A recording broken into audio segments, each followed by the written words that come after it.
você é muito bem-vindo para mais um encontro com a palavra. Neste programa nós estudamos toda a Bíblia e já concluímos o estudo dos livros poéticos. Chegamos agora a uma nova divisão dos livros da Bíblia. Esta parte da Bíblia é considerada a essência do Velho Testamento, principalmente sob a perspectiva do Novo Testamento. No Novo Testamento encontramos uma expressão que coloca esta subdivisão do Velho Testamento em destaque. A expressão é a lei e os profetas. É assim que frequentemente o Novo Testamento se refere ao Velho Testamento. Quando o Novo Testamento se refere ao Velho Testamento, com a expressão a lei e os profetas, ele está nos dizendo que há duas partes importantes no Velho Testamento. A primeira é a lei, os 5 primeiros livros da Bíblia, Gênesis, Êxodo, Levítico, Números e Deuteronômio. A segunda parte essencial do Velho Testamento é chamada os profetas. É essa a parte que abordaremos agora aqui no nosso estudo, iniciando com o livro de Isaías. Eu disse no resumo da Bíblia que há 10 tipos de livros na Bíblia. Há 5 tipos no Velho Testamento e 5 tipos no Novo Testamento. No Velho Testamento temos os livros da lei, os livros históricos, os livros poéticos e os livros dos profetas maiores e dos menores. No Novo Testamento temos os 4 evangelhos que são biografias de Jesus, um livro histórico, as cartas de Paulo, as cartas gerais e um livro profético, que é o Apocalipse. No Velho Testamento, entre os livros da lei e os livros proféticos, há 2 tipos de livros, os livros poéticos e os livros históricos. Os livros históricos são compostos pelos livros de Josué até o de Esther. Acabamos de estudar outra divisão que está entre a lei e os profetas, os livros poéticos. Uma das coisas mais importantes a respeito dos livros históricos é que eles nos dão o contexto histórico no qual os profetas viveram e pregaram e muitas vezes sofreram e morreram. Você deve estar lembrado que quando estudamos os livros históricos eu disse que devemos mesclar os profetas nesses livros porque todos eles se encaixam em algum lugar no contexto histórico dos livros históricos. Os escribas e rabis referem-se aos livros poéticos como os escritos, para distingui-los da lei e dos profetas. Os escritos ou os livros poéticos, eles são poesias inspiradas. No entanto, a essência do Velho Testamento são a lei e os profetas. Quando estudamos os 5 primeiros livros da Bíblia, diz que eles são o fundamento da Bíblia. É por isso que estudei tanto os livros da lei. Agora que estudaremos o livro de Isaías e os profetas, devemos ter consciência que também estamos abordando outra parte essencial do Velho Testamento. Encontramos com frequência no Novo Testamento a expressão os profetas. Gosto muito daquele momento dramático quando o apóstolo Paulo, acorrentado, se defende diante do rei Agripa. Em um determinado momento, levanta suas correntes para o rei e diz: Rei Agripa, crês nos profetas? Eu sei que sim. Quando as Escrituras referem-se aos profetas ou à lei aos profetas, geralmente está referindo-se aos profetas que escreveram os livros ou a literatura profética. Houve vários profetas, muito importantes, que não escreveram livros. Elias foi um deles. Portanto, quando o Novo Testamento refere-se à lei e os profetas, está se referindo a todos os profetas que viveram e também escreveram livros ou a literatura profética.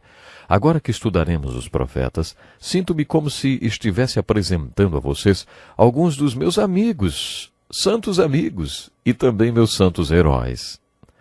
Há 17 livros proféticos e 16 profetas autores de livros, porque Jeremias escreveu 2 livros. Ele escreveu o livro de Jeremias e Lamentações. Devemos ter uma visão geral desses profetas antes de estudá-los separadamente. É por isso que eu quero fazer uma introdução que eu chamei de perfil de um profeta. Uma das primeiras coisas que devemos fazer é comparar os profetas aos sacerdotes. Nos livros da lei, o líder espiritual é o sacerdote. Seu papel era muito importante porque ele intercedia pelo povo quando o povo pecava. Os sacerdotes também eram muito importantes porque eram os professores do povo de Deus. Eles explicam as Escrituras ao povo de Deus e respondiam às dúvidas sobre os sacrifícios e sacramentos no tabernáculo do Velho Testamento, no deserto e depois no templo de Salomão. O sacerdote já nascia sacerdote porque era um descendente de Levi ou Arão. Várias vezes os sacerdotes se tornaram corruptos e pecadores. Oséias cunhou a expressão, tal sacerdote, tal povo. Muitas vezes, quando o povo tornou-se apóstata e pecador, os sacerdotes eram os líderes nas práticas pecaminosas.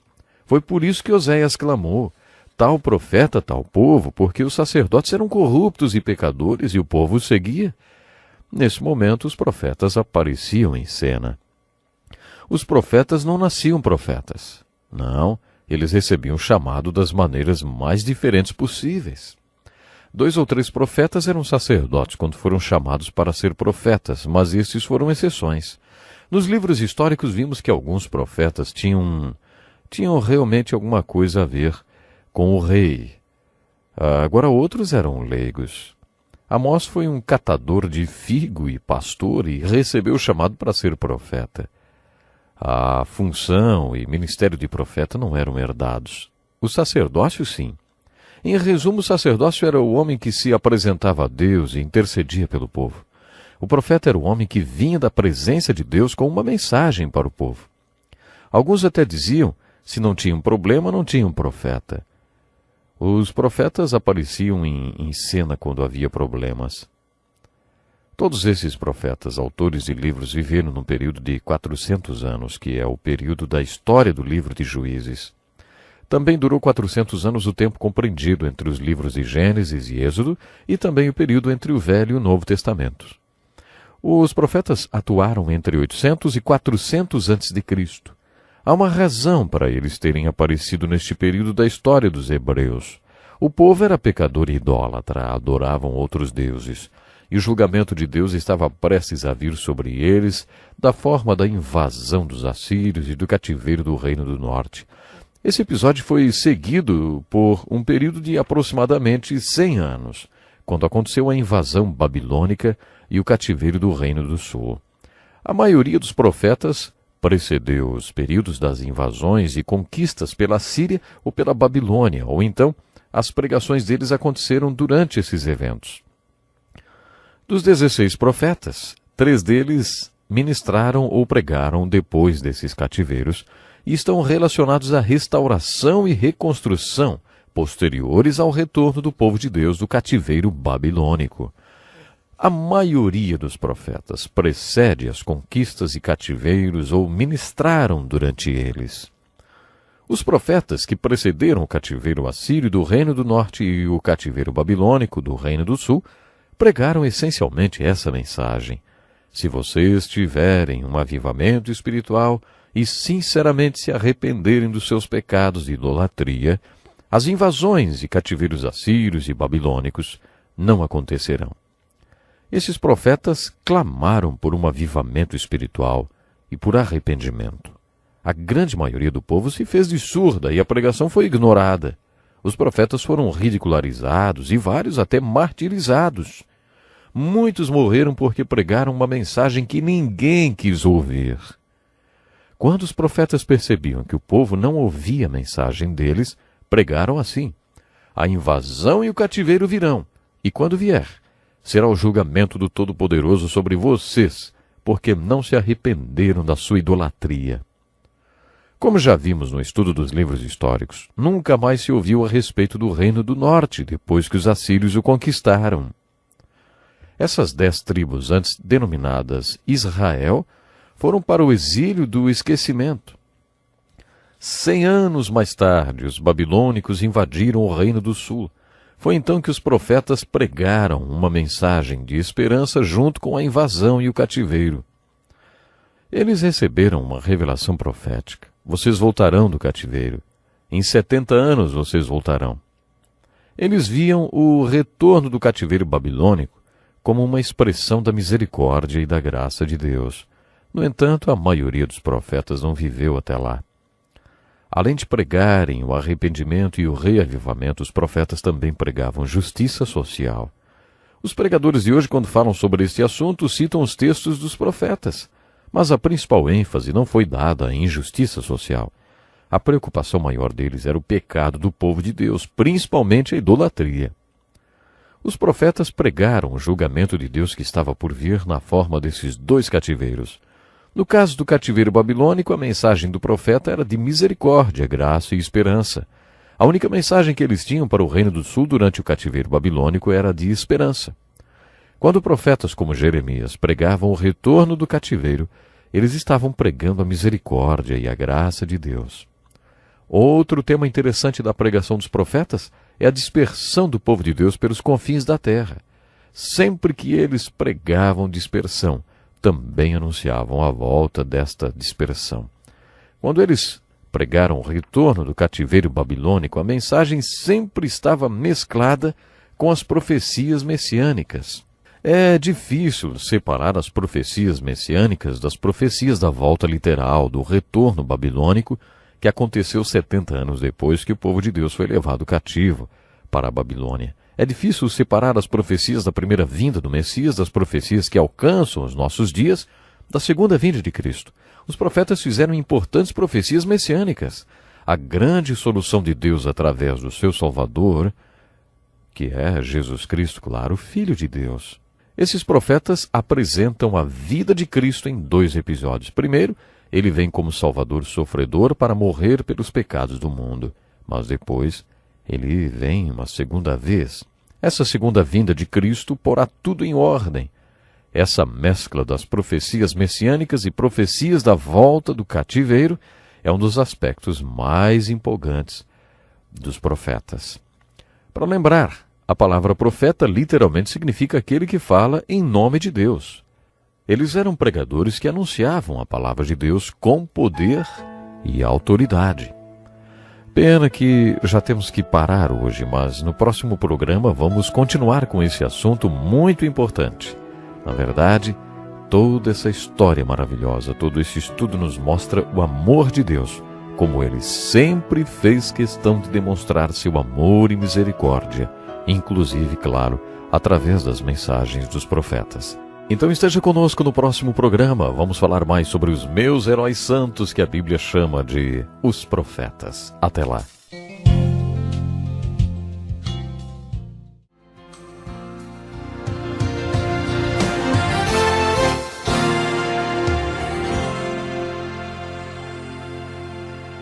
Muito bem-vindo para mais um encontro com a palavra. Nesse curso estudamos toda a Bíblia. Se você acompanhar os 5 programas semanais em 1 ano e meio, você terá estudado toda a Bíblia. Já estudamos os livros da lei, os livros históricos e os livros poéticos do Velho Testamento. Em nosso último programa fizemos uma introdução da maior divisão da Bíblia, os profetas. Chamamos esse estudo introdutório de o perfil do profeta. Quando a obra de Deus na terra encontra com um obstáculo, aí Deus levanta um profeta. Uma das funções do profeta é anunciar o problema que está bloqueando a obra de Deus até que ele seja removido. Quando ele é removido, a obra de Deus continua o seu curso. Por isso que dizem que quando não há problema, não há profeta. Como já disse antes, todos os profetas viveram e pregaram durante um período de 400 anos da história dos hebreus. Durante esse tempo, o povo passou por 2 problemas terríveis: a conquista dos assírios e cativeiro do Reino do Norte e a conquista babilônica e o cativeiro do Reino do Sul. Os profetas abordaram esses 2 problemas até o fim do cativeiro babilônico e assim a obra de Deus pôde continuar. A obra de Deus era a formação de um povo temente a Deus através do qual viria um Messias e salvação para todo o mundo. Temos mais uma definição para a palavra profeta. Esta palavra é composta de 2 outras que significam ficar diante de e fazer brilhar. O profeta ficava diante da palavra escrita de Deus, e a fazia brilhar para que o povo de Deus a entendesse. Os profetas mostravam ao povo como aplicar a palavra de Deus e os exortava a obedecê-la. Eliseu foi um grande profeta. Nos dias de Eliseu, o povo tinha se afastado de Deus e estava envolvido na adoração a Baal. Por causa dessa idolatria, a obra de Deus saiu dos trilhos. Por isso Deus levantou um profeta. Eliseu combateu a adoração a Baal, que estava bloqueando a obra de Deus até que ela acabasse. Os profetas de Baal foram eliminados e a obra de Deus retomou seu curso. Daniel foi um dos profetas que apareceu para guiar o povo durante o cativeiro da Babilônia. Como o povo de Deus enfrentaria o cativeiro? Vamos supor que o mundo vire de ponta cabeça e uma conspiração internacional conquiste o mundo livre. É só uma suposição, é claro. Mas vamos supor que todos os seguidores de Jesus Cristo fossem mandados para trabalhos forçados nas minas de carvão da Sibéria por 3 anos antes de morrerem. Vamos supor ainda que pusessem cadeados em todas as igrejas, sinagogas e templos, que ser religioso passasse a ser considerado crime e todas as religiões fossem proibidas. Muita gente poderia dizer: Deus não trabalha assim. Deus não trabalha mais. Ele parou de agir. Ele não pode fazer mais nada. As pessoas se esquecem que a igreja nasceu em uma sociedade totalmente controlada pelo Império Romano que repudiava o cristianismo. Foi assim que a igreja surgiu e ela nunca foi tão forte como nos primeiros 300 anos de sua história, quando vivia na ilegalidade. Deus não deixa de trabalhar quando poderes políticos oprimem o povo. Depois de 70 anos no cativeiro babilônico, o reino do sul, conhecido como Judá, voltou. O povo de Judá foi chamado judeu e teve que passar pelo cativeiro para que Deus construísse sua nação santa. Foi então que Deus levantou um jovem chamado Daniel. Deus levantou Daniel para guiar o povo durante os anos do cativeiro até que ele acabasse. Quando o cativeiro começou, Daniel era um adolescente e ele viveu todo o período de cativeiro. Ezequiel tinha a mesma idade que Daniel e foi para o cativeiro 9 anos depois. Ezequiel foi para o cativeiro com 25 anos e Daniel com 14. Deus levantou esse adolescente como profeta para mostrar ao povo como viver na Babilônia até que saíssem do cativeiro. Mais tarde, a Babilônia tornou-se a Pérsia. Se um poder ateísta conquistasse o mundo, nós, pregadores, desapareceríamos. Você ia querer saber o que tinha acontecido conosco? Pastores que viveram sob esse tipo de regime desapareceram no meio da noite. Guarde o que estou falando. O livro que você iria gostar de ler se vivesse em um país assim seria o livro de Daniel, porque ele mostra como viver sob cativeiro. Esse foi e ainda é o propósito do ministério de Daniel. Quando você estiver lendo sobre algum profeta, deve fazer a pergunta: qual o problema que bloqueava a obra de Deus quando essa pessoa foi chamada para ser profeta? Como o seu ministério fez com que esse problema fosse removido? Por exemplo, nos dias de Ageu, o povo estava voltando do cativeiro babilônico e a obra de Deus era a reconstrução do templo em Jerusalém. O povo enfrentou muita perseguição durante a reconstrução do templo. Apesar de terem recebido permissão para retornar e para reconstruir o templo, eles encontraram oposição quando iniciaram a reconstrução. E quando a perseguição começou, eles pararam a reconstrução, ficaram preocupados e distraídos com a construção de suas próprias casas. Isso continuou por alguns anos até que Deus levantou Ageu. Ageu pregou sobre o templo para o povo. Acaso é tempo de vocês morarem em casas de fino acabamento, enquanto a minha casa continua destruída? Ageu exortou o povo a que voltassem ao trabalho e reconstruíssem o templo de Deus.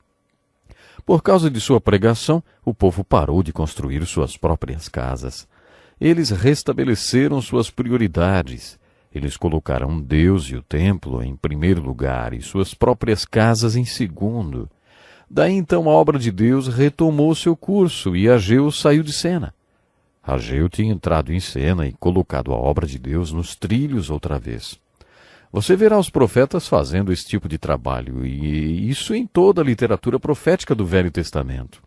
As epístolas do Novo Testamento têm um padrão semelhante à dos livros proféticos do Velho Testamento. Uma epístola é uma carta escrita por um apóstolo, e a obra de Deus no Novo Testamento é a construção da Igreja de Cristo. Quando surgiam problemas e obstáculos que bloqueavam a obra de Deus, Deus levantava um apóstolo que escrevia uma epístola. Qual é o propósito das epístolas dos apóstolos? Era pregar contra os obstáculos que bloqueavam a construção da igreja até que ele fosse removido e então a obra continuasse.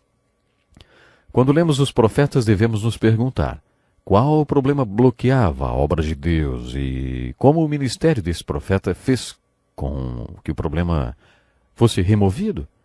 Quando lemos as epístolas do Novo Testamento, devemos nos perguntar: qual é a aplicação de todos esses ensinamentos para a minha vida? Deus quer fazer sua obra através do seu povo. Isto é tão verdadeiro hoje como era nos dias dos profetas ou dos apóstolos. Se você acredita que a obra de Deus está sendo bloqueada onde você foi estrategicamente colocado por Deus, ore até que você saiba qual é o problema que está impedindo a obra de Deus. Depois que Deus mostrar a você qual é esse problema, vá para as epístolas dos apóstolos. Observe a coragem dos apóstolos nas epístolas ou dos profetas, nos livros proféticos, para anunciar a mensagem revelada. Através das mensagens dos profetas e dos apóstolos, você terá revelação para a solução do problema que está bloqueando a obra de Deus onde você vive.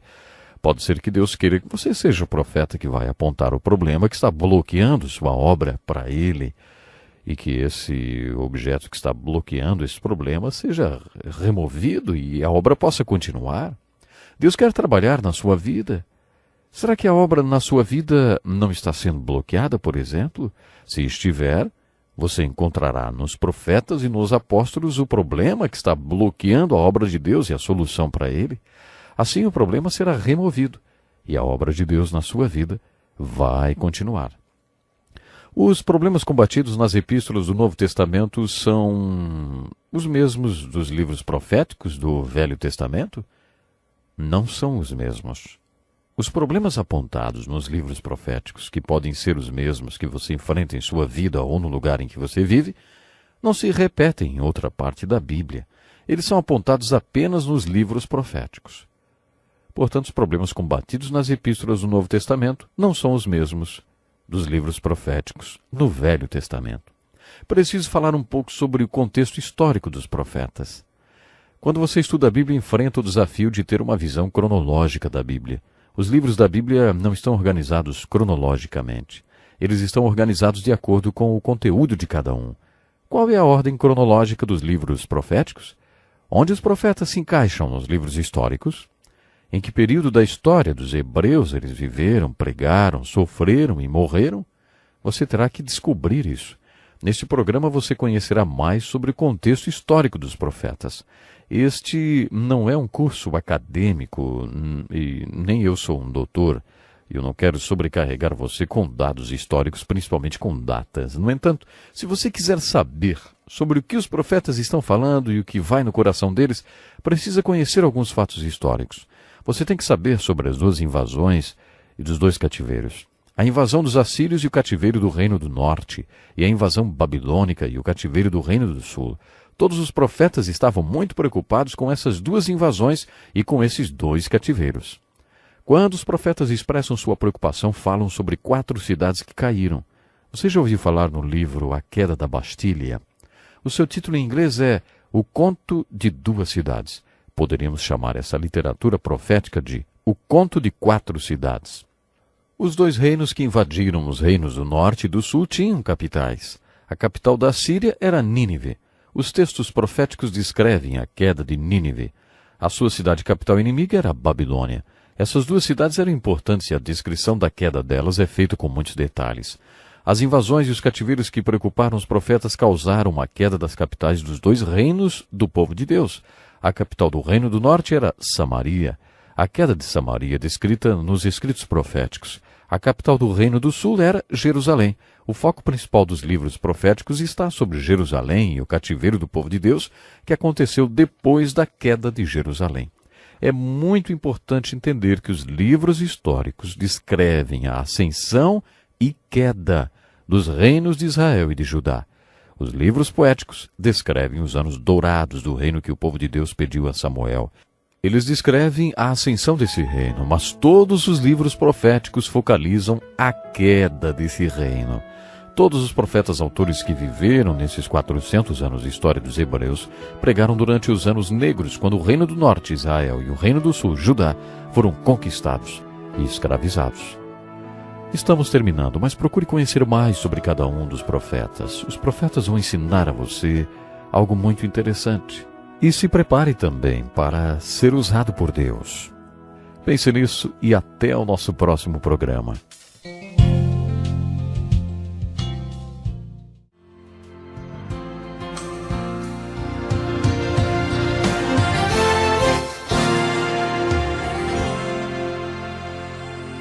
Muito bem-vindo para mais um programa Encontro com a Palavra. Através desse estudo, queremos que você tenha uma visão geral de toda a Bíblia e, ao mesmo tempo, tire uma aplicação da Palavra de Deus para a sua vida. Este é um dos estudos da Bíblia seguido por outros cursos, como versículo por versículo, casamento e família, os ensinamentos de Jesus, entre outros ainda. Vamos começar agora a estudar cada profeta separadamente. O primeiro que veremos é um dos profetas maiores. Seu nome é Isaías. Os profetas estão divididos em duas categorias, profetas maiores e profetas menores. Isso não quer dizer que os maiores sejam superiores aos menores, mas que os profetas maiores escreveram mais que os profetas menores. Pode ser que os profetas menores tenham sido melhores pregadores que os maiores, pois sintetizaram melhor suas mensagens. Quando pensamos em profetas maiores e menores, o profeta que encabeça a lista é o profeta maior, Isaías. Seu livro é o mais longo de todos os livros proféticos, com um total de 66 capítulos. Se considerarmos a vida de Isaías e estudarmos suas profecias, encontraremos a definição da natureza de um profeta. O título de um dos nossos estudos, O Perfil de um Profeta, seria o nome apropriado para o estudo de Isaías, pois ele possui a essência do perfil de um profeta. Isaías era da nobreza judaica.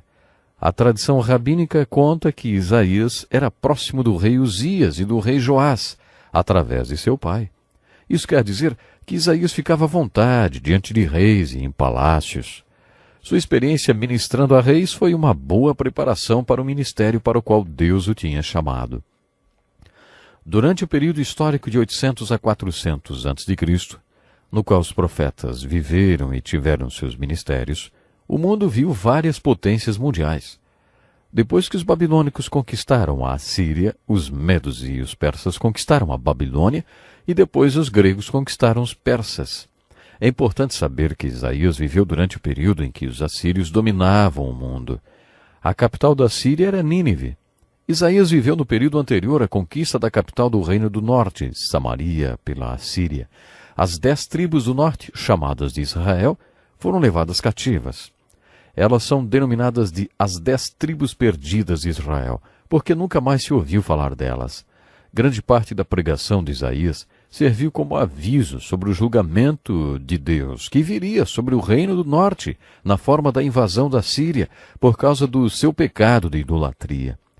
Depois que os assírios invadiram o reino do norte, conquistaram e exilaram as 10 tribos do norte de Israel, foram para o sul e invadiram o reino do sul.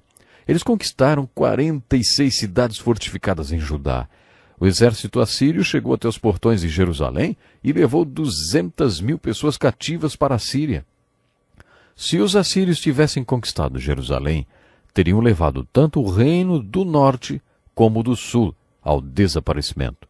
No entanto, quando o exército assírio chegou aos portões de Jerusalém, Isaías teve seu momento de ouro como profeta. O reino do sul, Judá, durante esse período tinha bom rei, chamado Ezequias. Ezequias era um homem de fé e um guerreiro de oração. Ele escreveu 10 salmos. E quando os assírios alcançaram os portões de Jerusalém, o general deles gritou insultos para os homens que guardavam a cidade. Esse general lembra Golias, que insultou o povo hebreu e que depois foi derrotado por Davi. Você se lembra o que Davi disse sobre Golias? Quem é esse filisteu incircunciso para desafiar os exércitos do Deus vivo? Quando esse general assírio gritou seus insultos, ele desafiou o povo de Judá para que se rendesse. Ele enviou uma carta para o rei Ezequias dizendo: com certeza você ouviu o que os reis da Assíria têm feito a todas as nações, como as destruíram por completo. E você haveria de livrar-se? Acaso os deuses das nações que foram destruídas pelos meus antepassados as livraram? Ezequias recebeu a carta, subiu ao templo e a apresentou diante do Senhor. Enquanto Ezequias estava diante de Deus apresentando todos aqueles insultos e pedindo pela vida de seu povo, Isaías teve uma revelação. Isaías foi até o templo e disse a Ezequias que o livramento chegaria, porque o Senhor havia ouvido sua oração. Ele disse que o exército assírio mandaria uma mensagem dizendo que eles deveriam voltar para casa e o general levaria suas tropas. E quando o general chegasse na Síria, seria morto. Naquela noite, 185 mil soldados morreram no acampamento assírio por causa de uma praga. Na manhã seguinte, quando viram todos aqueles corpos, o resto do exército empacotou todo o seu equipamento e voltou para casa. Quando eles chegaram na Síria, a profecia de Isaías se cumpriu plenamente, e o general assírio foi assassinado por 2 de seus filhos. Você lembra que eu disse que esse foi o momento de ouro de Isaías? Humanamente falando, poderíamos dizer que se não fosse a influência de Isaías, além do reino do norte, o reino do sul também teria sido extinto. Isaías tinha um ministério dinâmico que fez o exército assírio dar meia volta e voltar para casa, e com isso salvou o reino do sul de Judá. Isaías viveu 100 anos antes que a Babilônia conquistasse a Síria e viesse a ser uma potência mundial e conquistasse e levasse Judá cativo. Isaías nos deu um grande exemplo na Bíblia sobre o ministério de profecias. Isaías previu o fato de que a Babilônia conquistaria a Síria e depois o reino do sul e o levaria cativo 150 anos antes que isso acontecesse. Ele também profetizou o retorno do cativeiro babilônico. Mas tendo vivido 150 anos antes, Isaías profetizou que a Pérsia conquistaria a Babilônia. Ele até chamou o imperador conquistador persa de Ciro o Grande. Profetizou ainda que ele liberaria um decreto permitindo ao povo de Judá sair da Babilônia de volta para seu país, para reconstruir sua cidade e o templo. Este é um exemplo extraordinário do ministério profético na Bíblia. O historiador judeu Joséfos nos dá alguns detalhes interessantes sobre o retorno do cativeiro babilônico. Quando a Pérsia conquistou a Babilônia, a primeira coisa que Ciro o Grande fez foi decretar que todos os cativos judeus podiam retornar para sua terra natal. Esse decreto de Ciro o Grande está registrado no livro de Esdras. Ciro decretou que o povo poderia voltar para Jerusalém e reconstruir seu templo. Joséfos conta que alguns anciãos tinham mostrado essa profecia de Isaías para Ciro. Explicaram que ele foi um profeta que tinha vivido 150 anos antes e que o tinha chamado pelo seu nome e dito que ele, Ciro o Grande, libertaria o povo. De acordo com Joséfos, a revelação foi o que moveu Ciro a fazer o famoso decreto. Outra razão para acreditarmos na grande profecia de Isaías é que o decreto de Ciro, que já lemos quando estudamos o livro de Esdras, é uma citação exata, versículo por versículo, palavra por palavra, da profecia de Isaías. Portanto, resumindo o ministério de Isaías, podemos dizer que ele foi responsável pelo livramento de Judá dos assírios enquanto Isaías era vivo, uma vez que depois daquela sua importante ministração junto ao rei Ezequias, o povo assírio, quando já estava aos portões de Jerusalém, deu meia volta e voltou para casa. Depois, mesmo tendo vivido 150 anos antes que acontecesse, sua profecia escrita foi responsável pelo livramento de Judá da Babilônia, o que possibilitou ao povo voltar para Jerusalém e reconstruir o templo, a cidade, enfim, sua terra. Quando consideramos o impacto da vida e do ministério deste homem, entendemos por que Isaías é considerado como o príncipe dos profetas. Isaías deve ter sido um pregador e tanto. De acordo com Jesus, João Batista foi o maior profeta já nascido de mulher. No entanto, em Lucas capítulo 3, lemos que quando o maior profeta nascido de mulher começou a pregar, foi os sermões de Isaías que ele pregou. Como está escrito no livro das palavras de Isaías, o profeta. Foi assim que João Batista começou a pregar. As palavras de Isaías poderiam também ter sido traduzidas por os sermões de Isaías. Se o maior profeta nascido de mulher pregava os sermões de Isaías, o próprio Isaías deve ser o maior pregador. Provavelmente Isaías pregou por pelo menos 50 ou 60 anos. Ele viveu durante o reinado de 5 diferentes reis em Judá e 6 reis em Israel.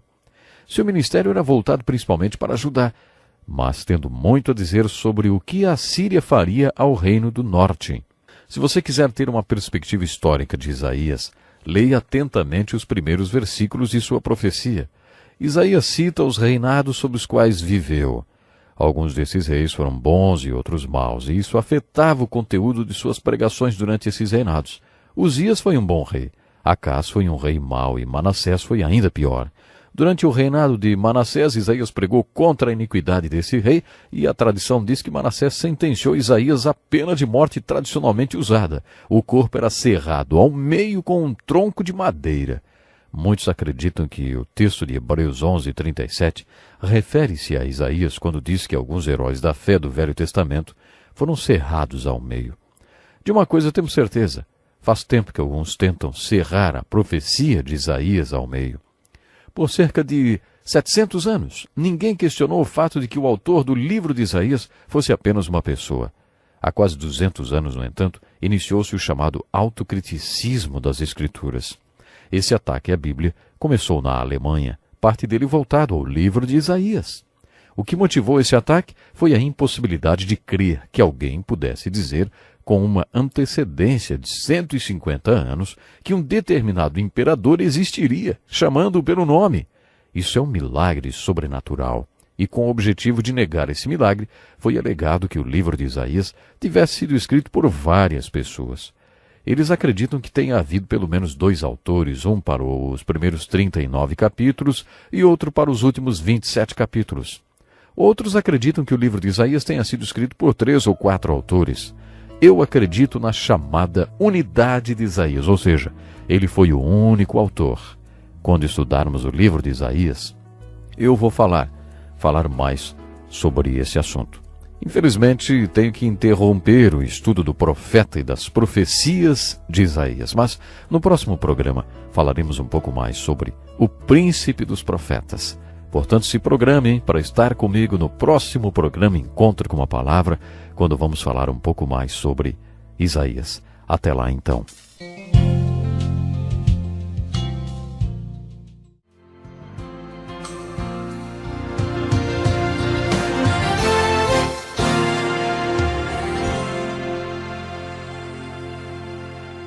Seja muito bem-vindo para mais um programa Encontro com a Palavra.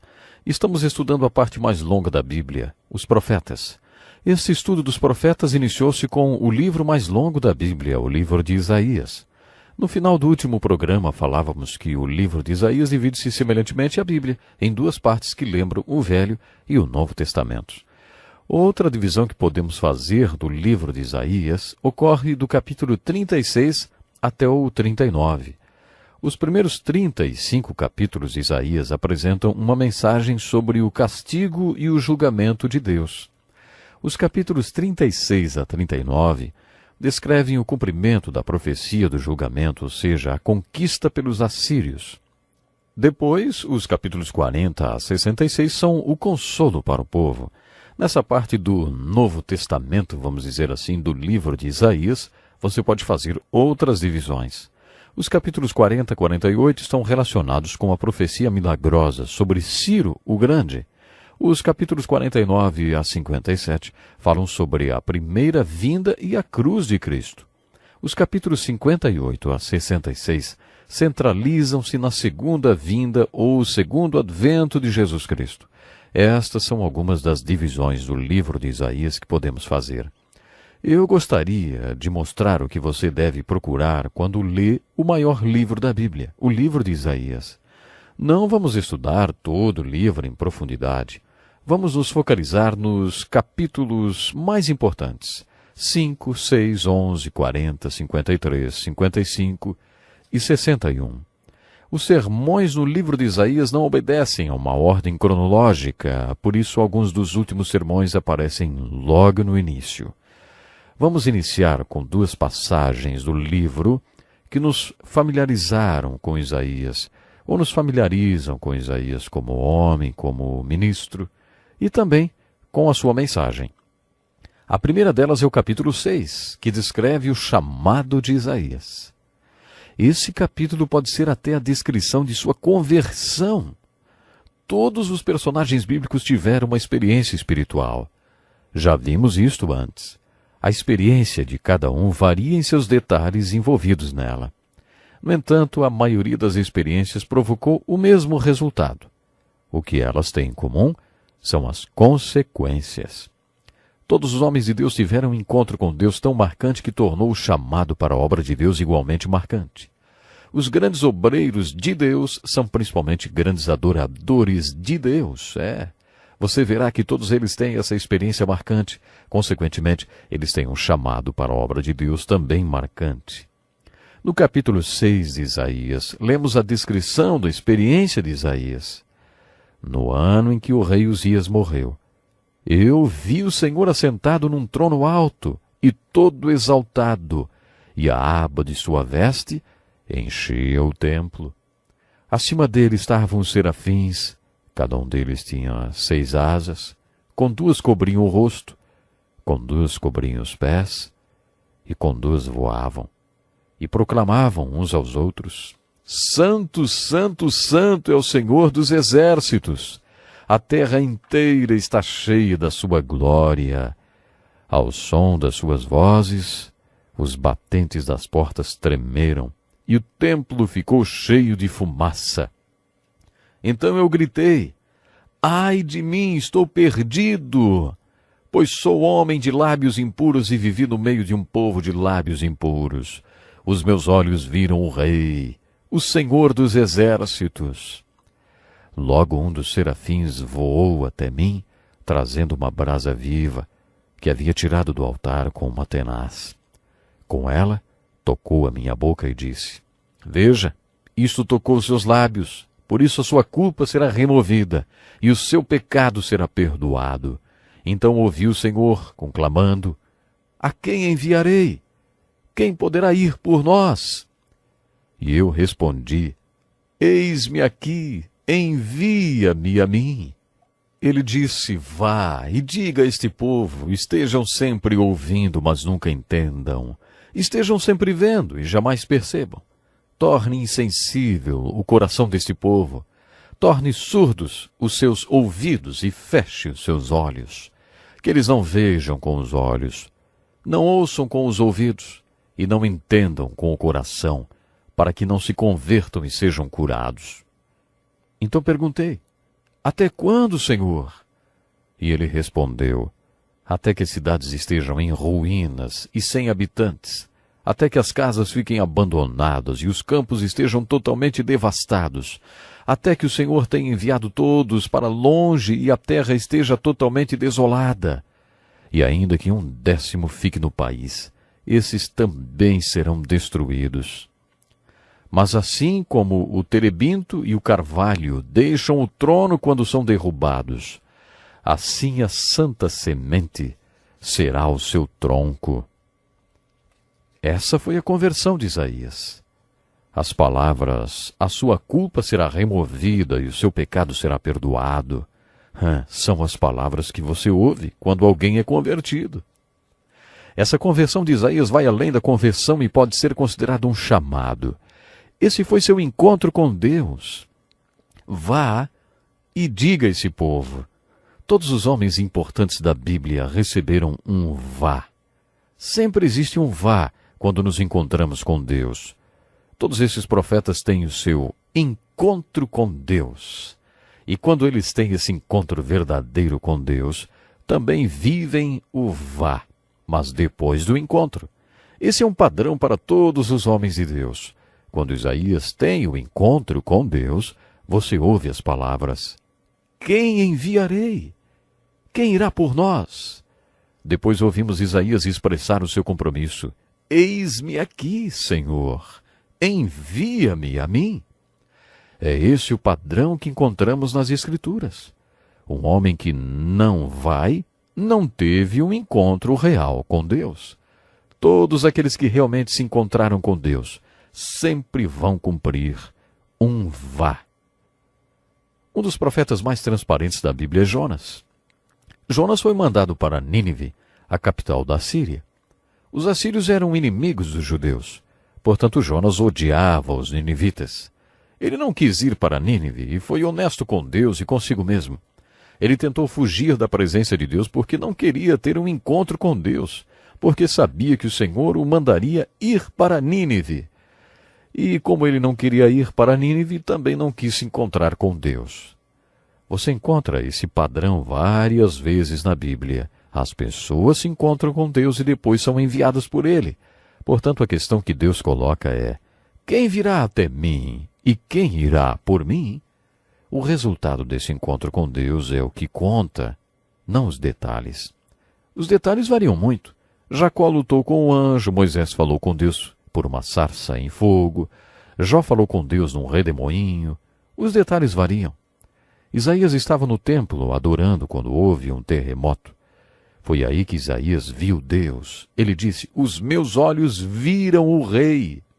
É dessa forma que esses homens de Deus se expressam quando têm uma revelação de Deus. Eles não conseguem expressar a santidade e a majestade de Deus.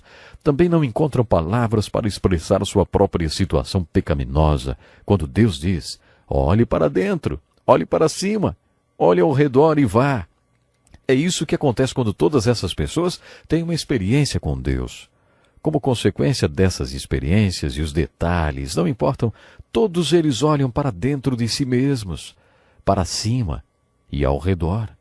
Eles têm uma visão deles mesmos, uma visão de Deus e uma visão do mundo. Antes de olhar para o seu interior, Jó dizia: eu sou justo, eu sei que sou justo. Entretanto, quando Deus manda Jó olhar para dentro de si mesmo, ele diz: meus ouvidos já tinham ouvido a teu respeito, mas agora os meus olhos te viram. Por isso menosprezo a mim mesmo e me arrependo no pó e na cinza. Não é interessante? Aconteceu o mesmo com Isaías. Ai de mim! Estou perdido, pois sou um homem de lábios impuros e vivo no meio de um povo de impuros lábios. Porque depois de olhar para si mesmos, todos eles dizem que são pecadores? Por que todos dizem que Deus é santo e majestoso e por que não conseguem expressar a experiência que tiveram com Deus? Veja a experiência de Isaías da seguinte forma. Primeiro, como resultado de sua experiência com Deus, vemos a sua confissão. Ele diz: sou homem de lábios impuros. Vemos a sua purificação. Este é o resultado da sua confissão. O seu pecado será perdoado. Observe a seguir o seu chamado. Quem enviarei? Quem irá por nós? Aí veja o compromisso de Isaías. Eis-me aqui, envia-me a mim. E depois, o seu comissionamento. Vá e diga a este povo. Isaías foi um dos maiores pregadores que o mundo já viu. Entretanto, Deus explicou para ele que o povo não o ouviria, nem se converteria. Eles seguiriam sua própria vontade e se afastariam de Deus. Mas Deus quis que Isaías fosse mesmo assim, para que o povo ouvisse a mensagem de Deus. É difícil ser um pregador, né? Imagine pregar para um povo inteiro e ninguém ouvir. Conheço alguns médicos missionários que estão trabalhando no norte do Paquistão há mais de 25 anos sem nunca terem visto um muçulmano se converter. Mas quando eles abrem os portões daquele hospital e tratam daquelas pessoas que não os querem ouvir, eles dizem que estão cuidando deles no amor de Deus e de Jesus Cristo. Quando Deus nos envia a algum lugar, quando somos comissionados a fazer algo, a confirmação do nosso comissionamento nem sempre vem pelo que chamamos de frutos. A maioria dos profetas não foi ouvida. Eles foram ridicularizados, aprisionados e alguns martirizados. Quando estudarmos a vida de Jeremias, ficará impressionado com tudo o que aconteceu com ele. Quando Isaías fica sabendo que vai pregar para um povo que não vai escutá-lo, ele pergunta: até quando, Senhor? Ele não perguntou: se ninguém vai me ouvir, por que é que o Senhor está me enviando? Ele quis saber quando o povo estaria pronto para ouvir. E Deus diz: até que o Senhor tenha enviado todos para longe e a terra esteja toda desolada. O comissionamento de Isaías deve ser um exemplo para todos nós. Quando conhecemos esse profeta, conhecemos um homem totalmente entregue a Deus, um homem que marcou um encontro com Deus. Que pena, nós temos que parar por aqui hoje, mas no próximo programa vamos continuar a estudar a vida dos profetas. Até lá então, Deus lhe abençoe.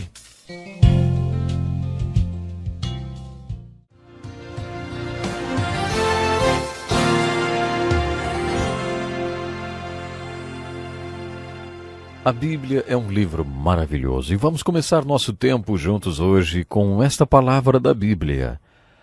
Venham todos vocês que estão com sede, venham às águas. E vocês que não possuem dinheiro algum, venham, comprem e comam. Venham, comprem vinho e leite sem dinheiro e sem custo. Por que gastar dinheiro naquilo que não é pão e o seu trabalho árduo naquilo que não satisfaz? Escutem-me. E comam o que é bom, e a alma de vocês se deliciará com a mais fina refeição. Deem-me ouvidos e venham a mim, ouçam-me, para que sua alma viva. Busquem ao Senhor enquanto é possível achá-lo, clamem por ele enquanto está perto. Que o ímpio abandone o seu caminho e o homem mau os seus pensamentos. Volte-se ele para o Senhor, que terá misericórdia dele. Volte-se para o nosso Deus, pois ele dá de bom grado o seu perdão. Pois os meus pensamentos não são os pensamentos de vocês, nem os seus caminhos são os meus caminhos. Declara o Senhor. Assim como a chuva e a neve descem dos céus e não voltam para eles, sem regarem a terra e fazerem-na brotar e florescer, para ela produzir semente para o semeador e pão para o que come, assim também ocorre com a palavra que sai da minha boca. Ela não voltará para mim vazia, mas fará o que desejo e atingirá o propósito para o qual a enviei. Vocês sairão em júbilo e serão conduzidos em paz. Os montes e colinas irromperão em canto diante de vocês, e todas as árvores do campo baterão palmas. No lugar do espinheiro, crescerá o pinheiro, e em vez de roseiras bravas, crescerá a murta. Isso resultará em renome para o Senhor, para sinal eterno que não será destruído. Bem-vindo para mais um programa Encontro com a Palavra. Este programa é um estudo do livro mais vendido de todos os tempos, a Bíblia, a Santa Palavra de Deus. Esse estudo já nos trouxe ao livro dos profetas, Aos livros dos profetas, exatamente. E ao primeiro profeta que estamos estudando, que é Isaías. E eu acabei de ler para você parte do capítulo 55 do livro de Isaías, na Nova Versão Internacional da Bíblia. Esse capítulo é um exemplo da maneira incrível como Isaías pregava. Ele também nos mostra um pouco da filosofia do ministério e da pregação de Isaías. Como já disse antes, Isaías apelava para as necessidades e desejos básicos da humanidade. Jesus fez a mesma coisa no Novo Testamento. Jesus fez analogia de sua mensagem com a sede e a fome. Foi isso que Isaías fez. Venham todos vocês que estão com sede. Se você conhecer um pouco sobre nutrição, vai concordar comigo que é possível uma pessoa estar superalimentada e ao mesmo tempo estar subnutrida. Quando você ingere mais calorias do que consome, todas suas calorias excedentes vão para um depósito e você se torna obeso. Se você está obeso, não quer dizer necessariamente que você esteja nutrido. A obesidade pode significar superalimentação e subnutrição. Este foi o tema focalizado por Isaías, capítulo 55. Isaías pergunta: por que gastar dinheiro naquilo que não é pão e o seu trabalho árduo naquilo que não satisfaz? Escutem-me e comam o que é bom, e a alma de vocês se deliciará com a mais fina refeição. Busquem o Senhor enquanto é possível achá-lo. Clamem por ele enquanto está perto. Este é o convite que Deus fez através de Isaías. Venham todos vocês. Vemos esse convite na Bíblia diversas vezes. Busquem o Senhor, exortou Isaías. Busquem ao Senhor. Isso foi que ele exortou. Ele falou do evangelho básico pregado por todos os profetas. Isaías pregou que o homem deveria se arrepender, abandonar seus caminhos maus e voltar-se para Deus. Isaías prometeu na sua pregação que Deus é infinito em perdoar e que satisfaz as necessidades daqueles que o buscam. Todos os profetas eram unânimes com Isaías nesta pregação básica do Evangelho.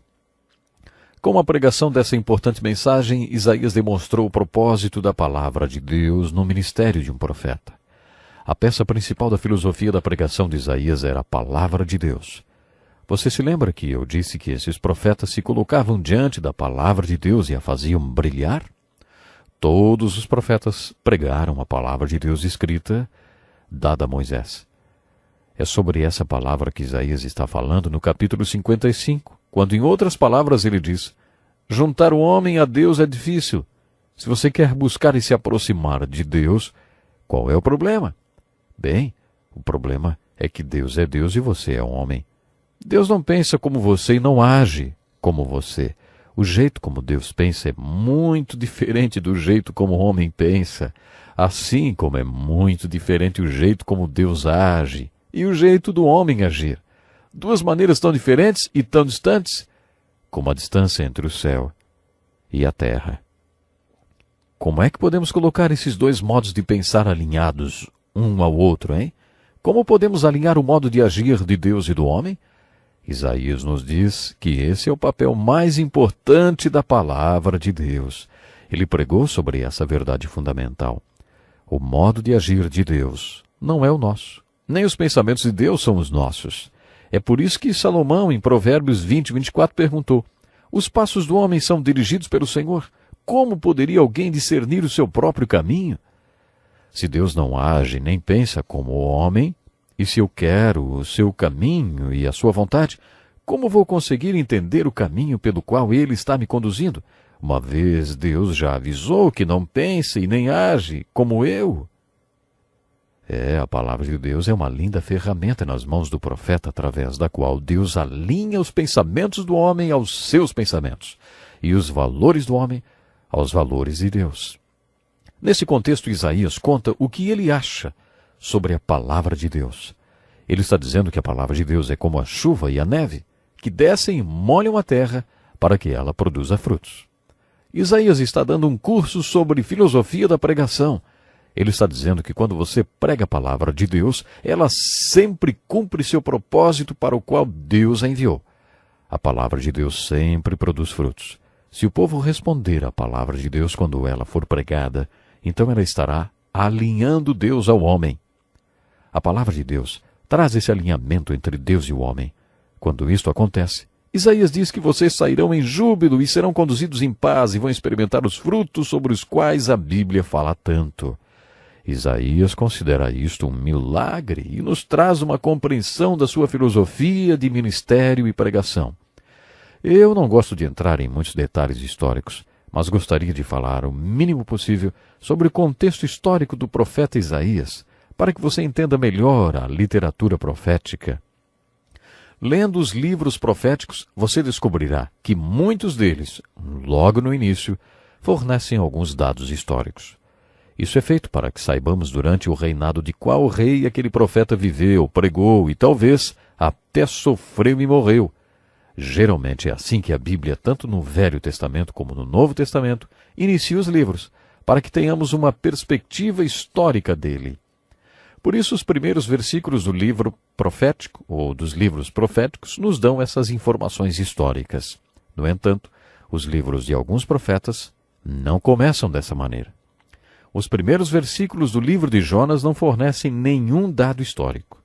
E agora, hein? Quando um livro profético começa dando informações sobre o contexto histórico do livro, aí significa que essas informações serão importantes para a mensagem do profeta. E é por isso que a informação histórica foi dada, então. Para você, é importante saber quando os reis viveram para entender por que o profeta pregou o que pregou.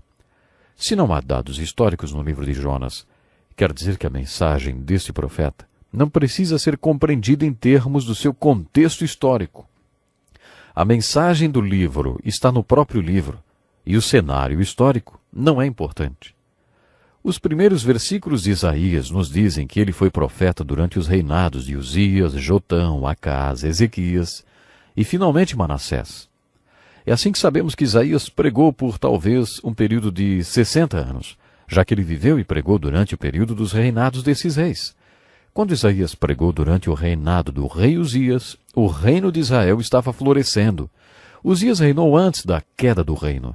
Ele era um rei muito bem-sucedido e muito próspero. Uzias era um bom rei, e a bênção de Deus estava sobre ele. Durante seu reinado, O reino vivia o seu apogeu. Portanto, a pregação que você espera que pessoas ricas ouçam é a pregação de Isaías durante esse período. Esse foi o início do ministério de Isaías. Mas grande parte do seu ministério não aconteceu durante o reinado de Uzias. Isaías teve sua experiência espiritual no ano da morte de Uzias. E como essa experiência resultou no início do seu ministério profético, as grandes pregações proféticas de Isaías aconteceram após esse período. O próximo reinado sob o qual Isaías pregou foi o de Acás. Acás foi um rei mau. Em 2 Crônicas 28 temos a descrição do reino sob o reinado de Acás. O terceiro período importante no ministério de Isaías, quando ele fez a maioria de suas pregações, foi sob o reinado do rei Ezequias. Ezequias foi um bom rei. Foi durante o reinado de Ezequias que Isaías teve seu momento de ouro e fez sua pregação mais importante. O livro de Isaías, entre todos os outros livros proféticos, é o livro que possui mais profecias messiânicas. Esta é uma das minhas profecias messiânicas preferidas. Um ramo surgirá do tronco de Jessé, e das raízes brotará um renovo. O Espírito do Senhor repousará sobre ele, o Espírito que dá sabedoria e entendimento, o Espírito que traz conselho e poder, o Espírito que dá conhecimento e temor do Senhor. No livro de Apocalipse encontramos a mesma referência, como os 7 Espíritos de Deus. Quando você lê o livro do Apocalipse, deve entender por que os tradutores e organizadores da Bíblia colocaram este livro no final da Bíblia. Logo que uma pessoa se converte e se interessa pela Bíblia, sempre pede para estudar o livro de Apocalipse. Ela quer ler esse livro, que é o livro de revelação de Jesus Cristo. Pena, mas nós já temos que terminar hoje. Eu gostaria de fazer um pedido. Leia cuidadosamente os 2 primeiros versículos do capítulo 11 de Isaías e compare com a linguagem simbólica dos capítulos 4 e 5 do Apocalipse. No nosso próximo programa, eu gostaria de comparar um pouco mais essas profecias de Isaías com a linguagem simbólica do Apocalipse. Até o próximo programa, então.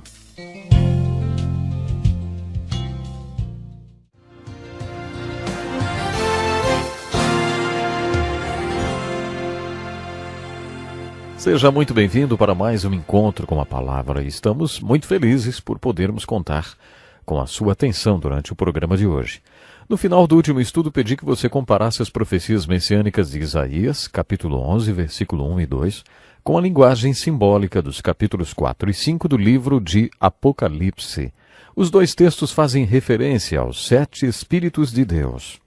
Mas o que são esses 7 Espíritos de Deus? Muitos estudiosos acreditam que os capítulos 4 e 5 do Apocalipse sejam uma interpretação simbólica e uma aplicação da profecia de Isaías, capítulo 11, versículos 1 e 2. Quando Isaías fala sobre a vinda do Messias, ele quer dizer que o Messias que virá será cheio do Espírito de Deus. Ele manifestará o Espírito de Deus e expressará a essência de Deus de 7 maneiras diferentes. Da sua vida virá o espírito de conhecimento, o espírito de entendimento, o espírito de sabedoria, o espírito de conselho, o espírito de poder, o espírito de adoração e o espírito do Senhor. Agora pense nisso por um instante. Como você vê Jesus Cristo, hein? Não sei o quanto você já conhece sobre os 4 evangelhos, sobre as biografias de Jesus. Qual imagem você tem de Jesus, hein? De acordo com Isaías, Jesus será a expressão perfeita da essência espiritual de Deus. Isso significa que ele expressará o espírito do conhecimento e do entendimento, e conhecerá e entenderá perfeitamente a palavra de Deus. Sabedoria significa a aplicação do conhecimento. Isaías está nos dizendo que Jesus terá o espírito de sabedoria. De acordo com Isaías, o Messias saberá como aplicar a palavra de Deus nas situações da vida real. Ele mostrará aos outros como aplicar a palavra de Deus em suas vidas, o que significará que tem o espírito do conselho. Como Messias, ele compartilhará essa perspectiva com as pessoas de um espírito de conselho. Haverá uma dinâmica de mudança de vida. Isso significa que o Messias demonstrará o espírito de poder e força. Depois, Isaías profetiza que haverá o espírito de adoração no Messias. De acordo com Isaías, essas serão as 7 expressões do Espírito de Deus na vida do Messias. Nos dias de hoje temos visto uma renovação carismática e um forte interesse pelo Espírito Santo. Nos últimos 40 anos do século XX aumentou o interesse pelos dons do Espírito Santo. Na linguagem original do Novo Testamento, carismata é a palavra que descreve os dons do Espírito, o que significa que o Espírito Santo se expressa dando ao povo de Deus dons espirituais. A discussão a respeito do Espírito Santo provoca muita divisão e confusão no meio evangélico porque as pessoas cometem alguns erros na maneira como se referem ao ministério do Espírito Santo. Por exemplo, você já ouviu a expressão um crente cheio do Espírito Santo? Já ouviu, não? Pois é. Algumas pessoas já me perguntaram se eu era cheio do Espírito. Eu pensei e respondi. Bom, nem sempre. E você, hein? Há uma ideia implícita de que existem dois tipos de crentes, não é? Os cheios do Espírito e os outros que nunca estão cheios do Espírito.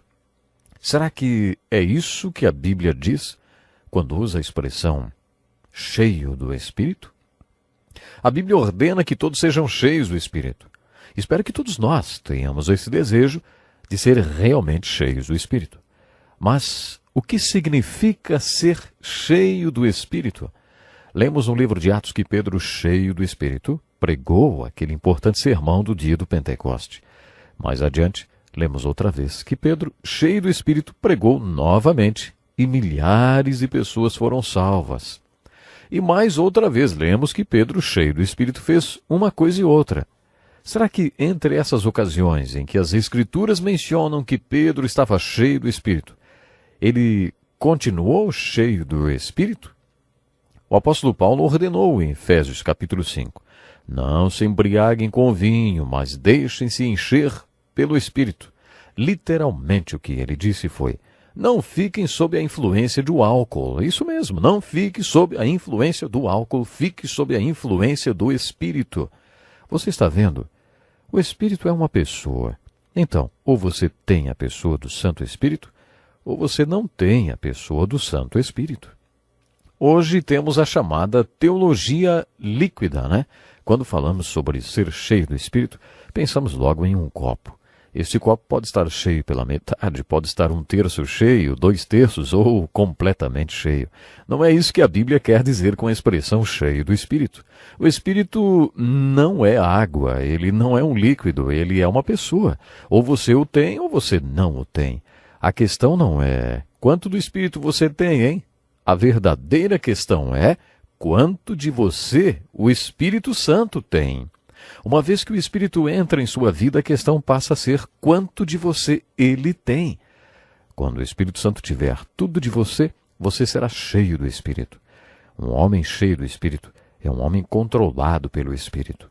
Assim como um bêbado está sob a influência do álcool, você fica sob a influência do Santo Espírito.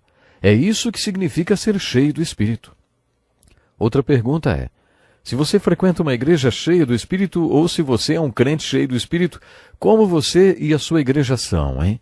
Quais são as evidências de que os dois são cheios do Espírito? Como é uma pessoa cheia do Espírito? Acho que também neste ponto cometemos muitos erros, porque achamos que temos certas credenciais espirituais. Dizemos que uma pessoa cheia do Espírito fala em línguas, fala profecias ou possui formas diferentes de adoração, e que isso é ser cheio do Espírito. De novo, não é bem isso que a Bíblia ensina. Nenhum de nós deveria ter medo de ser cheio do Espírito. Sabe por quê? Se fôssemos cheios do Espírito, seríamos totalmente controlados pelo Espírito de Deus e expressaríamos a essência do que Deus é em seu Espírito. Seríamos assim como Jesus foi. Jesus Cristo era 100% controlado pelo Espírito. Ele era 100% cheio do Espírito o tempo todo. Como ele era, hein? Ele era a expressão perfeita de sabedoria e poder, e do Espírito de Deus. Que tipo de homem ele era? Ele era cheio do Espírito porque falava em línguas e adorava de maneira diferente? Não. Ele era cheio e controlado pelo Espírito porque tinha o Espírito de conhecimento, entendimento, sabedoria, conselho, poder e adoração. Ele amava no espírito de adoração. Esta era a sua manifestação preferida do Espírito. Todas essas manifestações do Espírito de Deus estavam presentes na vida de Jesus Cristo. Em Isaías 11, temos uma linda ilustração de como o Messias será em seu espírito quando ele vier e como você deveria ser todo dia, o dia todo. A palavra cristão significa um com Cristo. Se vamos ser como Cristo, então devemos ser cheios do Espírito, assim como ele era. Em Isaías 40 encontramos mais uma linda profecia messiânica. Uma voz clama: no deserto preparem o caminho para o Senhor. Não é? Uma voz clama no deserto: preparem o caminho para o Senhor. Façam no deserto um caminho reto para o nosso Deus. Todos os vales serão levantados, todos os montes e colinas serão aplanados. Os terrenos acidentados se tornarão planos. As escarpas serão niveladas. A glória do Senhor será revelada e juntos todos verão, pois é o Senhor quem fala. Quando João Batista, o maior profeta, já nascido de mulher, começou a pregar, ele começou com este sermão de Isaías. No 3º capítulo de Lucas, João Batista pregou, como está escrito no livro das palavras de Isaías, o profeta: voz do que clama no deserto, preparem o caminho para o Senhor, façam veredas retas para ele. Todo vale será aterrado e todas as montanhas e colinas niveladas. As estradas tortuosas serão endireitadas e os caminhos acidentados aplanados. E toda a humanidade verá a salvação de Deus. Este é um dos mais importantes sermões de Isaías. Isaías pregou que Deus estava vindo a este mundo na pessoa de seu filho, o Messias. Isaías compara essa vinda com a jornada de um rei. Se um rei estivesse em uma jornada para uma vila distante, construiriam para ele uma rodovia, para que ele viajasse nela, e a chamariam de a rodovia do rei. Para construir uma estrada, você nivela os montes, endireita os caminhos tortos e aplana o terreno. O resultado é uma rodovia. Isaías usa essa ilustração do dia a dia e diz: Deus quer viajar neste mundo, mas ele precisa de uma estrada. A rodovia pelo qual Deus virá a este mundo é a vida de seu filho. A vida do Filho de Deus vai ser uma vida cujas montanhas do orgulho serão niveladas. Os vales serão preenchidos. Os caminhos tortos do pecado serão endireitados, e a resposta do Filho de Deus é que ele aplanará os caminhos ruins.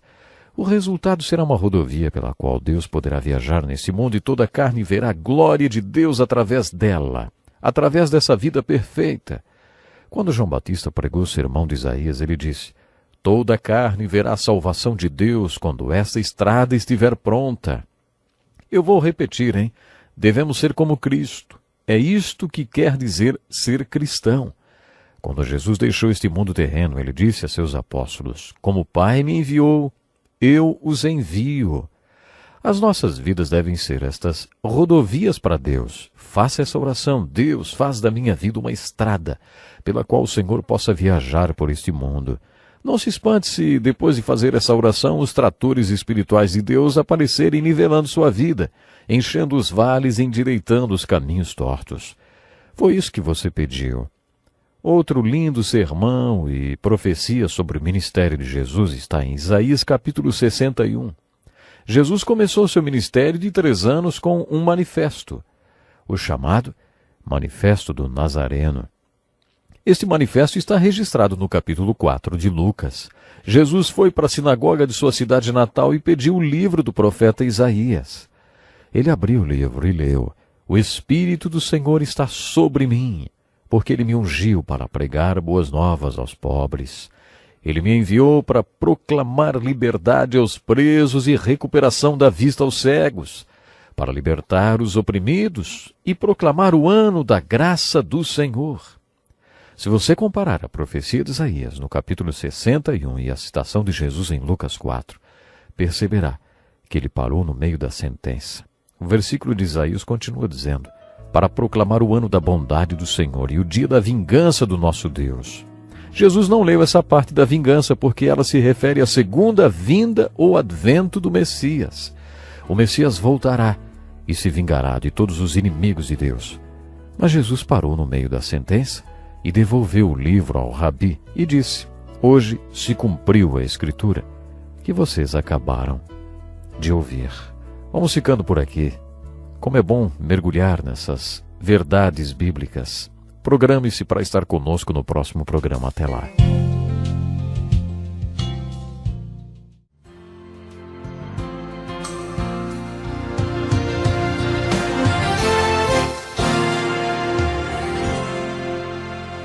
Estamos começando mais um programa Encontro com a Palavra e é uma alegria grande podermos estar juntos.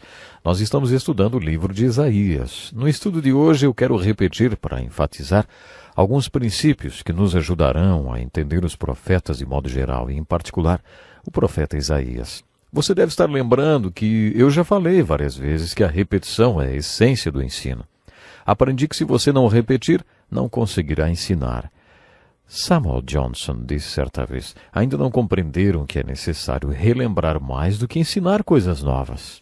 Bem-vindo, isso mesmo, bem-vindo a mais um programa Encontro com a Palavra.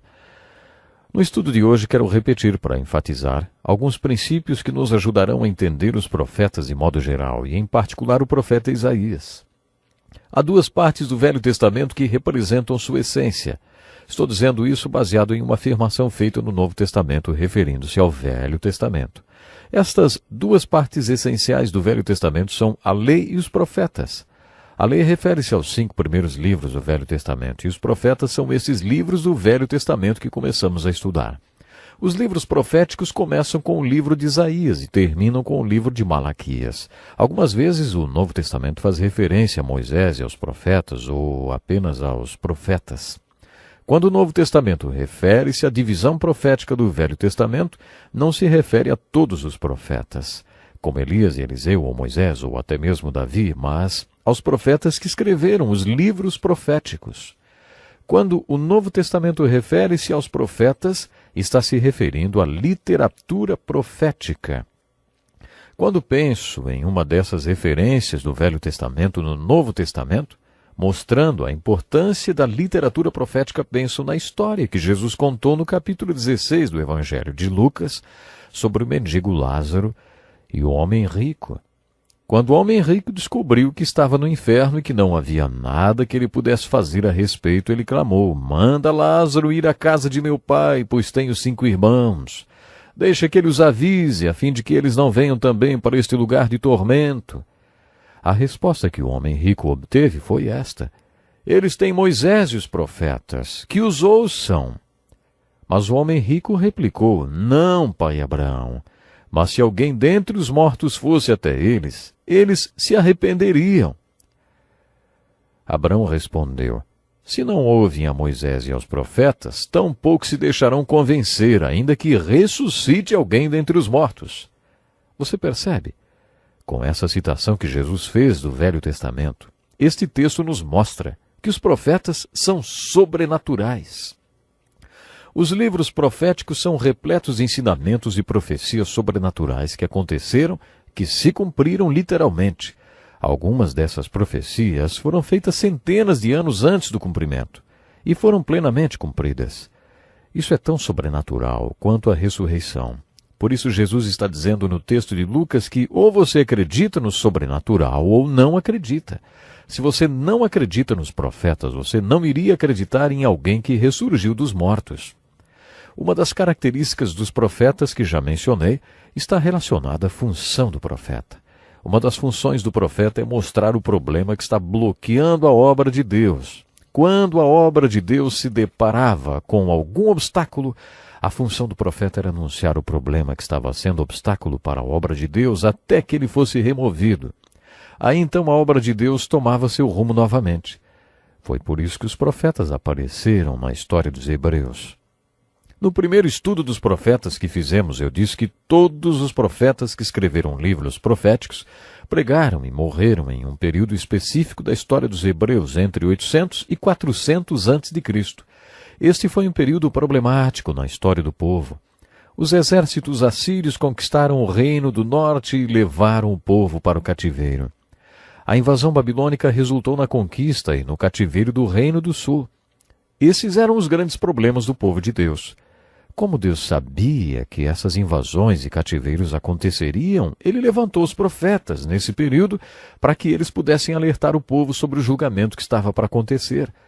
Os 2 cativeiros do reino do norte pelos assírios e do reino do sul pelos babilônios foram julgamentos de Deus. Deus sempre alertou seu povo através dos profetas que traria julgamento.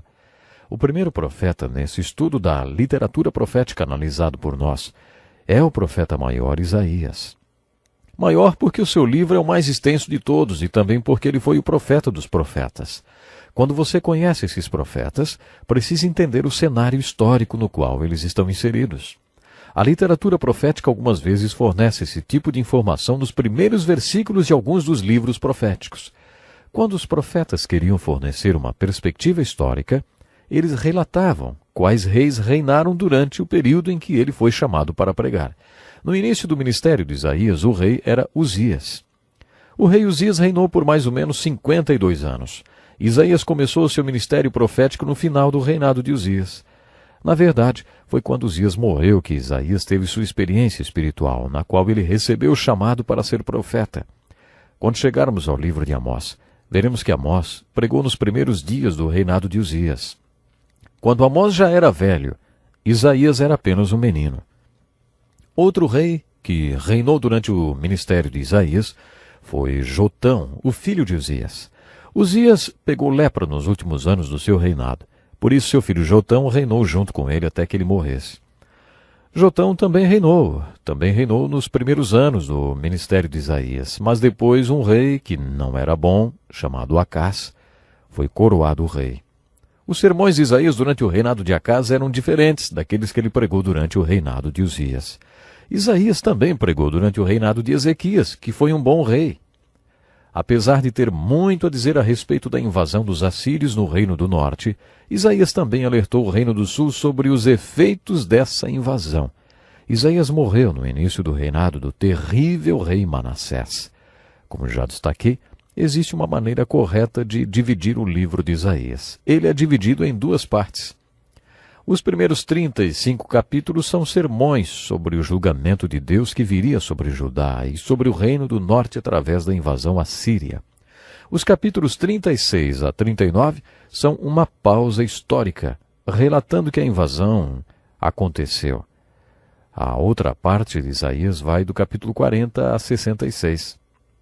Essa deve ser a parte do livro de Isaías que as pessoas mais gostam, porque se assemelha ao Novo Testamento. Ela começa com as palavras: consolem, consolem o meu povo.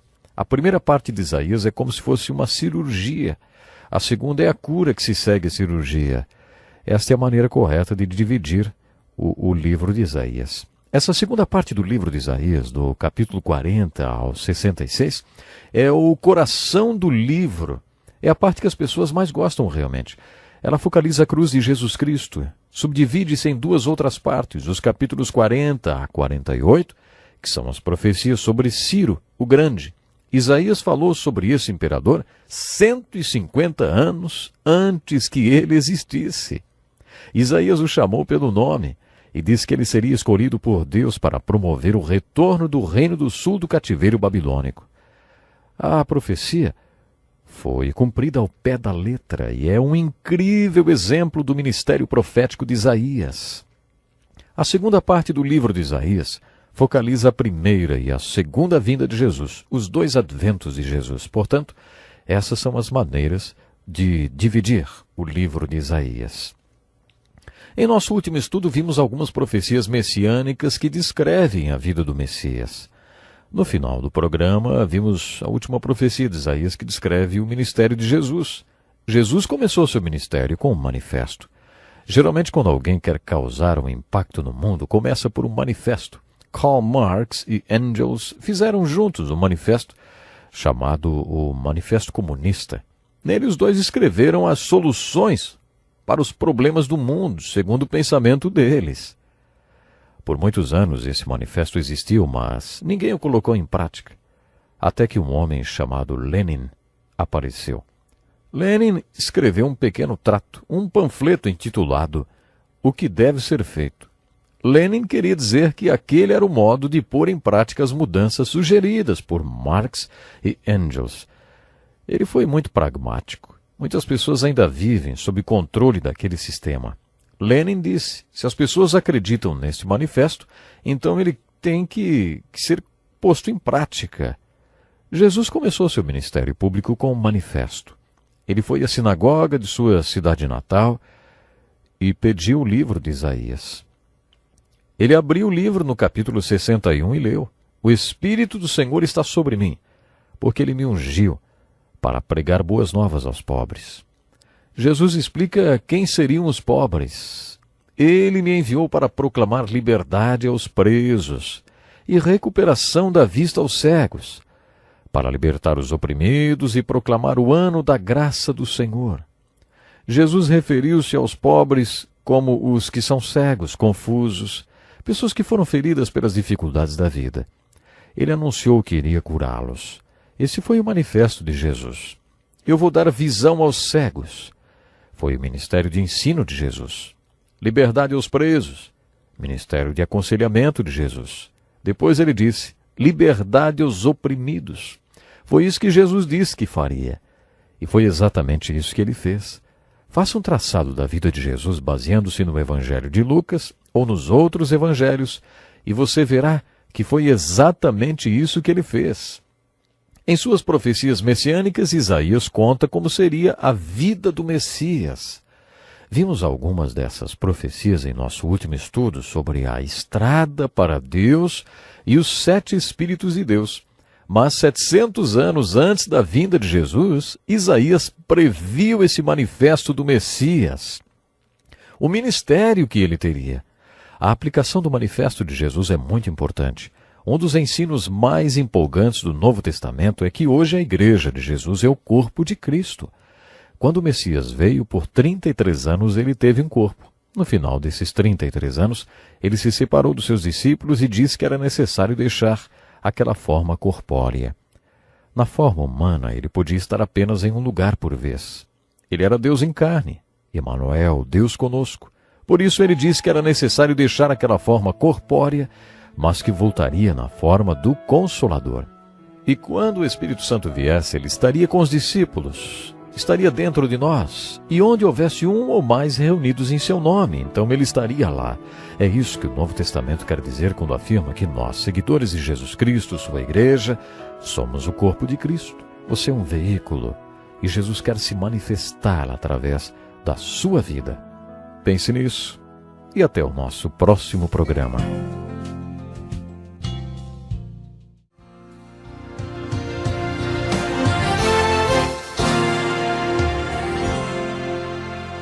Seja muito bem-vindo para mais um programa Encontro com a Palavra. Sua atenção é uma bênção muito grande para toda a nossa equipe. Nosso estudo já nos trouxe para a maior divisão da Bíblia, os profetas. Estamos estudando o primeiro profeta e suas profecias. O livro de Isaías é o primeiro livro profético e o maior livro da Bíblia, com 66 capítulos. No final do último programa, estávamos analisando a profecia referente ao manifesto do Messias quando ele viesse ao mundo. O manifesto está registrado no capítulo 60, um dos livros de Isaías. Diz assim, o Espírito do Soberano, o Senhor está sobre mim, porque me ungiu para levar boas notícias aos pobres.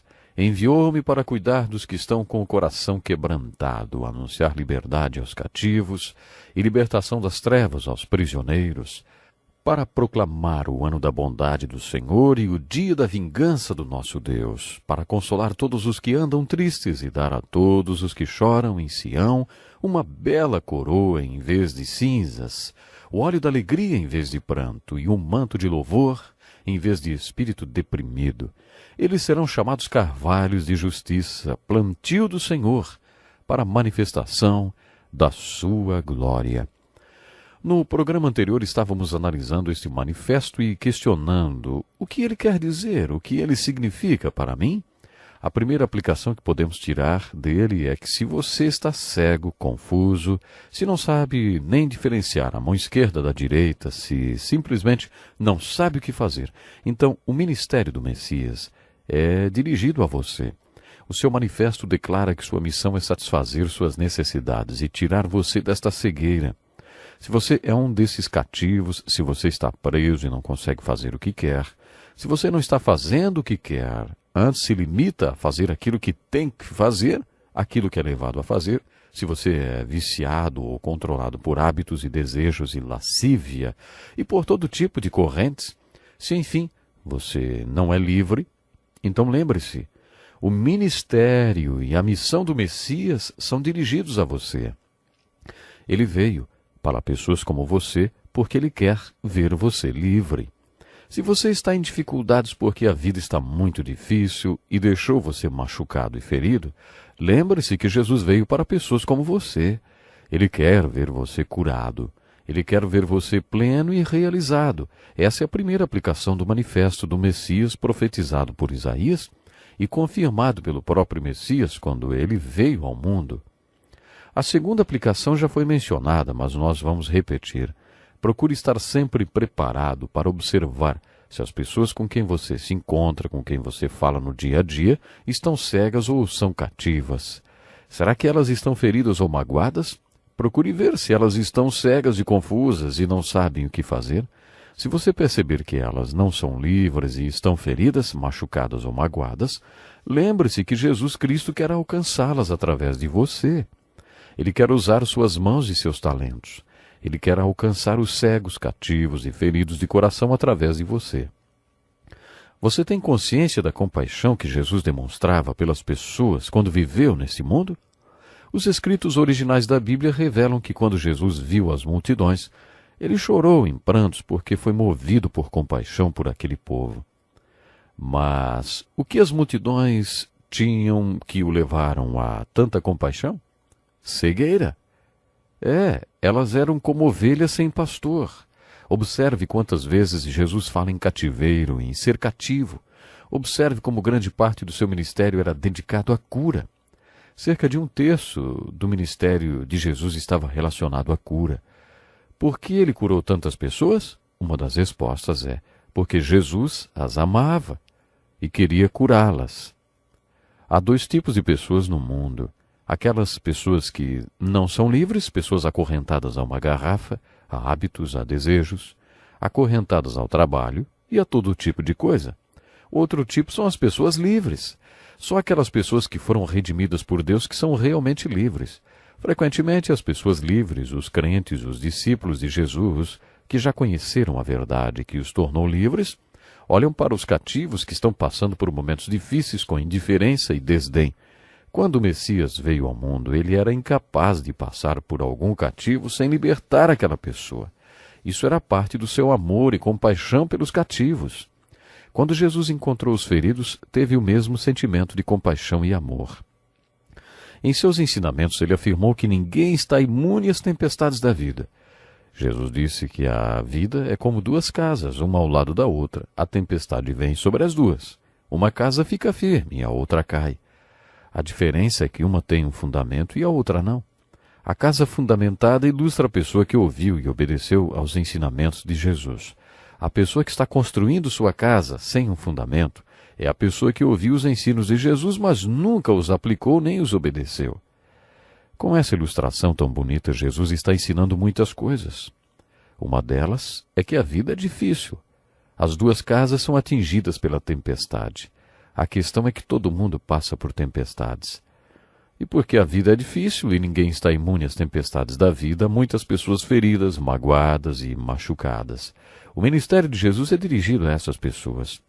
Quando uma pessoa com o coração ferido e magoada cruzar o seu caminho, lembre-se que talvez Cristo queira alcançá-la através de você. O outro aspecto da pregação messiânica de Isaías está focado na morte de Jesus Cristo. Talvez o capítulo da Bíblia referente à morte de Cristo mais importante seja realmente o capítulo 53 de Isaías. Neste lindo capítulo, Isaías começa com uma pergunta.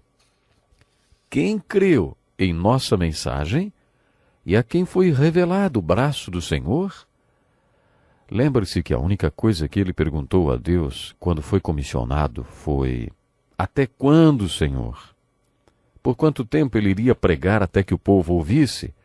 Isaías tinha plena consciência de que se o Espírito Santo não revelasse o significado da palavra quando ela fosse pregada às pessoas, elas não iriam entender. Foi por isso que ele começou o capítulo 53 com a pergunta: quem creu em nossa mensagem? E a quem foi revelado o braço do Senhor? O que ele está perguntando de fato é: quem realmente entende o significado da morte de Jesus? O capítulo mais importante do livro de Isaías fala sobre o significado da morte de Jesus Cristo. O centro de sua mensagem está no versículo 6 do capítulo 53. Todos nós, tal qual ovelhas, nos desviamos, cada um de nós se voltou para o seu próprio caminho. E o Senhor fez cair sobre ele a iniquidade de todos nós. Isaías explica que o castigo que nos trouxe a paz estava sobre ele, e pelas suas pisaduras fomos curados. O 6º versículo desse importante capítulo começa e termina com a mesma palavra, todos nós. Da primeira vez que Isaías usa a palavra todos nós, ele diz, todos nós, tal qual ovelhas, nos desviamos, cada um de nós se voltou para o seu próprio caminho. Sabe, deveríamos nos perguntar, será que da primeira vez que Isaías fala, todos nós, tal qual ovelhas, eu me incluo também? Será que respondi, bé? Será? Eu fiz a mesma pergunta quando estudamos o Salmo 23. O Senhor é meu pastor, de nada terei falta. Em verdes pastos me faz repousar e me conduz a águas tranquilas. Eu disse que isso significa duas coisas. Significa que o Senhor é meu pastor e que eu sou apenas uma ovelha. Existe outra passagem na qual a Bíblia nos exorta a dizer bé. É, isso mesmo. Quando Isaías disse todos nós, qual ovelhas, no capítulo 53, versículo 6. Você se incluiu? Nós nos desviamos, não é? Cada um de nós se voltou para o seu próprio caminho. Na segunda vez que Isaías usa a expressão todos nós, ele dá uma notícia boa. Da primeira vez, o todos nós, de Isaías 53, 6, acontece uma má notícia. Todos nós somos como ovelhas, todos nós somos pecadores, todos nós nos desviamos. Na segunda vez que Isaías usa a expressão todos nós, ele diz, e o Senhor fez cair sobre ele, Jesus, a iniquidade de todos nós. Neste todos nós que Isaías diz, você se inclui? Você está percebendo o que quero dizer? Da primeira vez que Isaías usou a expressão todos nós, você se incluiu. Se você confessar que também se incluiu ou se inclui na segunda vez que ele usou a expressão todos nós, então você está realmente confessando o que precisa confessar para crer no significado da morte de Jesus Cristo na cruz. O objetivo do capítulo 53 de Isaías é que você e eu entendamos e apliquemos o significado da morte de Jesus Cristo para nossos pecados. O que esse capítulo tão importante da Bíblia quer dizer e o que ele significa para você?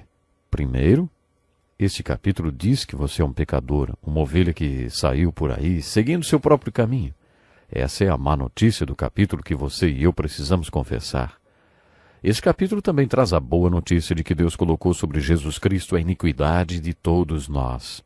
Este segundo todos nós incluiu você, e você precisa confessar isso. O castigo que você deve receber para ficar em paz com Deus está sobre Jesus. E aí, você acredita nisto? O capítulo 53 de Isaías é citado várias vezes no Novo Testamento. Quando isso acontece, a citação sempre se refere à morte de Jesus e aos nossos pecados. Os apóstolos do Novo Testamento criam que o capítulo 53 de Isaías estava falando sobre Jesus.